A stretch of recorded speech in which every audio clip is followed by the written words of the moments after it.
ಅವಳು, ಅವನು ಮತ್ತು ಅವಳು. ಆಶ್ರಮ ಶಾಲೆಯೊಂದರಲ್ಲಿ ಶಿಕ್ಷಕಿಯಾಗಿದ್ದ ಸಹನಾ ಬಳಿ ಸಂಜನಾ ಗಂಡನೊಂದಿಗೆ ಬಂದು, ಅಕ್ಕ, ಮನೆಗೆ ಬಂದು ನಮ್ಮ ಜೊತೆ ಇದ್ದು ಬಿಡಿ ಎಂದು ಗೋಗರೆಯುತ್ತಿದ್ದಳು. ಸಹನಾ ಕಲ್ಲಾಗಿದ್ದಳು. ಇಲ್ಲ ಎಂಬುದೊಂದೇ ಅವಳ ಉತ್ತರವಾಗಿತ್ತು. ಅದು ಸಹಜವೂ ಆಗಿತ್ತು. ಏಕೆಂದರೆ ಅವಳು ದಾಟಿ ಬಂದ ಬದುಕಿನ ದಾರಿ ಅಷ್ಟು ಅವಮಾನ ಹಾಗೂ ದುಃಖದಿಂದ ಕೂಡಿತ್ತು. ಸಹನಾಳ ಇಲ್ಲ ಎಂಬ ಉತ್ತರದಿಂದ ಸಂಜನಾ ನಿರಾಸೆಗೊಂಡು ಗಂಡನೊಂದಿಗೆ ಹಿಂದಿರುಗುತ್ತಿದ್ದಳು. ಸಂಜನಾ ಮಗು ಮನಸ್ಸಿನ ಮುದ್ದಾದ ಹುಡುಗಿ. ತಪ್ಪು ತನ್ನದಲ್ಲದಿದ್ದರೂ ಗಂಡ ಮಾಡಿದ ತಪ್ಪಿನಿಂದ ತಾನು ಅಪರಾಧಿ ಭಾವದಿಂದ ನರಳುತ್ತಿದ್ದಳು. ಕೊನೆಯ ಪ್ರಯತ್ನ ಎಂಬಂತೆ ಅವಳು ಯಾವುದೋ ಒಂದು ನಿರ್ಧಾರಕ್ಕೆ ಬಂದಳು.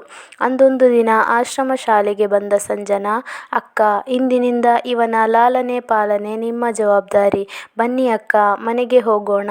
ಸಹನಾಗೆ ಏನೆಂದು ಅರಿವಾಗುವುದರೊಳಗೆ ಹತ್ತಿಯ ಉಂಡೆಯಂತಿದ್ದ ಮುದ್ದಾದ ಮಗು ಅವಳ ಕೈಯಲ್ಲಿತ್ತು.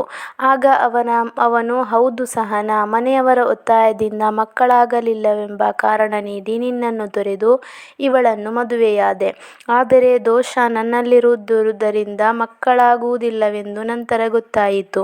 ವಿಷಯ ಮುಚ್ಚಿಟ್ಟರೂ ನಿನಗೆ ಮಕ್ಕಳಾಗಲಿಲ್ಲವೆಂಬ ಕಾರಣದಿಂದ ನಾನು ಎರಡನೇ ಮದುವೆಯಾದೆನೆಂದು ಇವಳಿಗೆ ಹೇಗೋ ತಿಳಿಯಿತು. ಈಗ ನಾವು ಮಗುವೊಂದನ್ನು ದತ್ತು ತೆಗೆದುಕೊಂಡಿರುವೆವು. ಇವಳಿಗೆ ಸುಳ್ಳು ಕಾರಣ ನೀಡಿ ಎರಡನೇ ಮದುವೆಯಾಗಿ ದ್ರೋಹ ಮಾಡಿದೆ. ನಿನ್ನದಲ್ಲದ ತಪ್ಪಿಗೆ ನಿನಗೆ ಶಿಕ್ಷೆ ನೀಡಿ ದ್ರೋಹ ಮಾಡಿದೆ. ನನ್ನ ತಪ್ಪಿಗೆ ನಾನು ತುಂಬಾ ನೊಂದಿರುವೆ. ನೀನು ಬೇರೆ ಮದುವೆಯಾದರೂ ಆಗಿದ್ದರೆ ನೀನು ನನ್ನನ್ನು ಕ್ಷಮಿಸದಿದ್ದರೂ ಮನಸ್ಸು ಹಗುರ ಮಾಡಿಕೊಂಡು ಹೇಗೋ ಸಮಾಧಾನದಲ್ಲಿರುತ್ತಿದ್ದೆ. ಆದರೆ ನೀನು ನಿನ್ನನ್ನೇ ಶಿಕ್ಷಿಸಿಕೊಂಡು ಒಂಟಿಯಾಗಿರುವೆ. ನೀನು ಬೇರೆ ಮದುವೆಯಾಗಿ ಸಂತೋಷದಲ್ಲಿರುವೆಯಾದರೆ ಈಗಲೂ ಸಮಯವಿದೆ. ಉತ್ತಮವಾದ ಬದುಕನ್ನು ಆರಿಸಿಕೊಂಡು ಸಂತೋಷವಾಗಿರು. ಅದಲ್ಲದೆ ನೀನು ಹೀಗೆ ಇರುವೆಯೆಂದಾದರೆ ನಮ್ಮೊಂದಿಗೆ ಬಂದು ಬಿಡು. ಈ ಮಗುವಿಗೆ ನೀನೇ ತಾಯಿ. ನನಗಿಂತಲೂ ಹೆಚ್ಚು ಇವಳು ನಿನ್ನನ್ನು ಮನೆಗೆ ಕರೆದುಕೊಂಡು ಬರಬೇಕು. ಮಗುವನ್ನು ನಾವು ಮೂವರೂ ಸೇರಿ ಸಾಕಬೇಕೆಂದು ಹಠ ಹಿಡಿದು ಕುಳಿತಿದ್ದಾಳೆ. ನಾನು ತಪ್ಪು ಮಾಡಿರುವೆ. ನನ್ನಿಂದ ನಿನ್ನ ಬದುಕು ಹಾಳಾಯಿತು. ಕ್ಷಮೆಗೆ ನಾನು ಅರ್ಹನಲ್ಲ.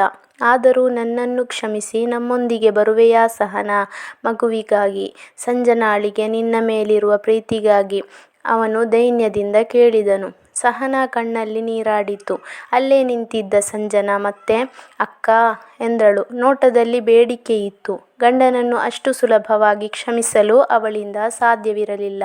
ಆದರೆ ಸಂಜನಾ ಒಡಹುಟ್ಟಿದ ತಂಗಿಯಿದ್ದರೂ ಇಷ್ಟು ಪ್ರೀತಿ ಅವಳ ಕಂಗಳಲ್ಲಿ ಕಾಣಲು ಸಾಧ್ಯವಿರಲಿಲ್ಲವೇನೋ ಎಂದು ಅವಳಿಗೆ ಅನಿಸಿತು.